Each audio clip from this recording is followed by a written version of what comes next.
Hello friends. तो ये देखिए 17 अगस्त से लेके 31 अगस्त की जो कुंडली है सूर्य के राशि परिवर्तन के हिसाब से वो आपको आपके स्क्रीन में दिखाई देगा। जहाँ पे सूर्य जो है सेकंड हाउस यानी सिंह राशि में जाएगा, केतु के साथ उसकी युति होगी। और यहाँ पे सूर्य जो है राहु केतु के एक्सिस में आ जाएगा, मतलब ग्रहण भी आपको बनेगा यहाँ पे।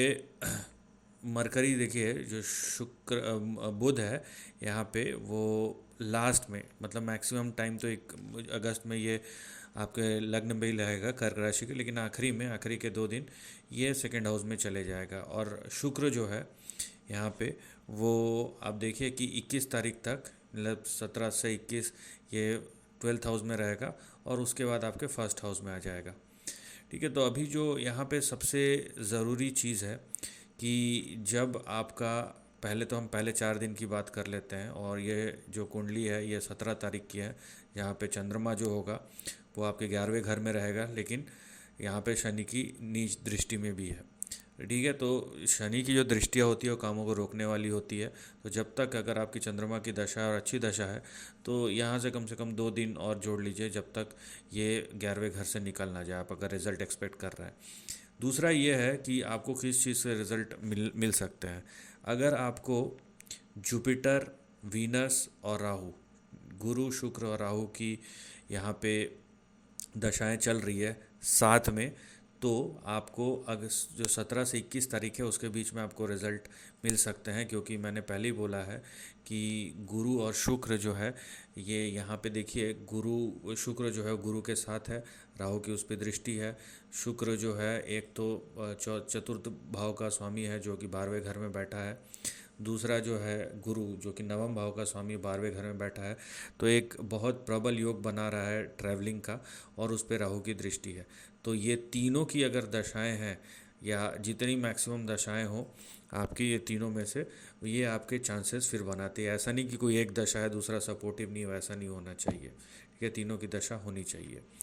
दूसरी बात है कि जब 17 21 तारीख के बाद जब शुक्र जब आपके लग्न में आ जाएगा तो बुध और शुक्र दोनों की युति होगी। दोनों की युति अच्छी मानी जाती है। लेकिन अगर इसके रिजल्ट्स की बात करें तो सबसे पहले तो रिजल्ट्स के लिए यहाँ पे बुध और शुक्र दोनों की दशा आपकी होनी चाहिए। और ये रिज़ल्ट आपको पूरा मिले इसके चांसेस कम है, क्योंकि इस पे किसी भी शुभ ग्रह की दृष्टि नहीं है। ठीक है।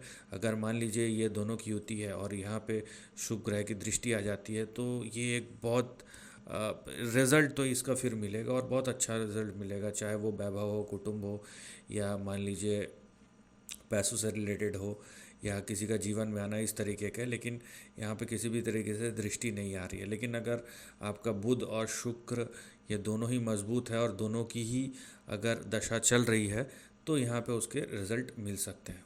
ठीक है। उसके अलावा एक चीज़ और ध्यान दीजिए, ये केतु और सूर्य। देखिए अगर आपके कुंडली में सूर्य खराब है, इसका मतलब है या तो सूर्य नीच का है, और उसी के साथ किसी का अगर केतु किसी का जो सूर्य है या तो राहु के साथ है या केतु के साथ है, और वहाँ पे सूर्य और राहु या केतु में से किसी की दशा चल रही है, तो आप बहुत सावधान हो जाइए। क्योंकि ये यहाँ पे देखिए सूर्य जो है एक तो पीड़ित हो रहा है, ऊपर से राहु केतु के एक्सिस में आ गया है। ठीक है। और यहाँ पे देखेंगे 1 2 3 4 5 6, और सूर्य जो है शनि से षडाष्टक योग बना के बैठा हुआ है। तो गोचर में सूर्य की जो ये अवस्था है वो अच्छी नहीं है। और अगर आपका सूर्य लग्न चार्ट में भी पीड़ित है और वो राहु केतु के एक्सिस में बैठा है, शनि के साथ बैठा हुआ है षडाष्टक योग में, और ऐसी दशाएं भी चल रही है आपको कि आपको सूर्य राहु की दशा चल रही है, सूर्य केतु की दशा चल रही है, सूर्य के ऊपर शनि की दृष्टि है और दोनों की दशा चल रही है, तो आप बहुत सतर्क हो जाइए। और ये सबसे बड़ा प्रॉब्लम करेगा ना, जहाँ पे 17 तारीख के बाद सूर्य जो है केतु की तरफ बढ़ेगा।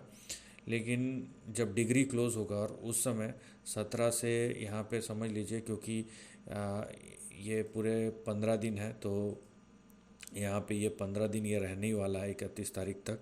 तो केतु के जितने नज़दीक आएगा और उस समय किसी बच्चे का अगर बर्थ होता है तो ये एक प्रबल आप देख रहे हैं यहाँ पे पितृदोष बना रहा है और सूर्य इतना पीड़ित, सूर्य जबकि स्वराशि का तो है लेकिन राहु केतु के एक्सिस में आ जाने की वजह से वो उसको बहुत ज़्यादा पीड़ित कर देगा। ठीक है, तो यहाँ पे ये जो दोष बन रहा है, जो इस समय बच्चे पैदा होंगे, देखिए उनको मटेरियल गेन्स में हो सकता है बहुत ज़्यादा सक्सेस मिले क्योंकि सूर्य की अवस्था अच्छी है और राहु की दृष्टि भी आ जाती है। लेकिन केतु के साथ यहाँ पे बैठने की वजह से और कुटुंब भाव में सेकंड हाउस जो कि आपका वाणी का होता है, तो ये जाहिर सी बात है कि ये फिर उस घर से रिलेटेड जो भी आप समझ लीजिए रिलेशंस होते हैं, जैसे या आपका बिहेवियर होता है, उस पे आपको प्रॉब्लम दे सकता है। तो यहाँ पे जिस समय अगर किसी का बच्चे का जन्म हो रहा है इस समय, तो उनको थोड़ा सा देख संभल के रहना चाहिए। बाकी अगर आपका सूर्य सूर्य पीड़ित है तो सबसे ज़्यादा आपको फोकस इसी में करना चाहिए। अदरवाइज़ कोई भी बड़े प्रोमिनेंट जो यहाँ पे चीज़ें हो सकती है वो हो सकती है जब ये पहले 4 दिन 17 से 21, जब आपकी शुक्र की दशा चल रही हो, राहु की दशा चल रही हो, गुरु की दशा चल रही हो, तब आपको यहाँ पे रिज़ल्ट मिल सकते हैं और ट्रैवलिंग से रिलेटेड या खर्चों से रिलेटेड ही रिज़ल्ट मिलेंगे। और उसके बाद बाकी रिज़ल्ट्स मिलने की पॉसिबिलिटी कम है। हाँ, अगर आपकी मंगल की दशा है, जैसे मंगल तीसरे हाउस में बैठा है, साथ ही में शनि की दशा है, साथ ही में गुरु की दशा है, अगर ये तीनों प्लैनेट और तीनों में से किसी दो प्लैनेट की दशाएं हैं, तो यहाँ पे आपका ट्रैवलिंग का योग बनता है। क्योंकि तीनों देखिए, जुपिटर लॉन्ग टर्म ट्रैवल के हाउस में बैठा है, सैटर्न भी लॉन्ग टर्म ट्रैवल के हाउस में बैठा है, वक्री है, पावरफुल है, और मार्स शॉर्ट टर्म ट्रैवल के हाउस में बैठा है। तो इन तीनों की दशा या तीनों में से किसी दो की दशा यहाँ पे आपको ट्रैवल के योग बना सकती है। ठीक है, उसके अलावा जो दशाएं हैं आपको, अगर मान लीजिए आपकी बुध की दशा है, बुध में यहाँ पे केतु है या बुध में शनि है, तो ये तो मारक दशाएं हो जाएंगी। लेकिन मैं बोल रहा हूँ कि रिजल्ट किस किस का मिल सकता है, तो शनि का मिल सकता है, पहले 4 दिन जुपिटर वीनस का मिल सकता है, और उसके बाद वीनस शुक्र का मिल सकता है, लेकिन रिजल्ट मिलने की पॉसिबिलिटी कम होगी। आपको जो ध्यान रखना है वो सूर्य के ग्रहण को मद्देनज़र रखते हुए इस महीने को देखना चाहिए। So this is the end of the video. Thanks for watching.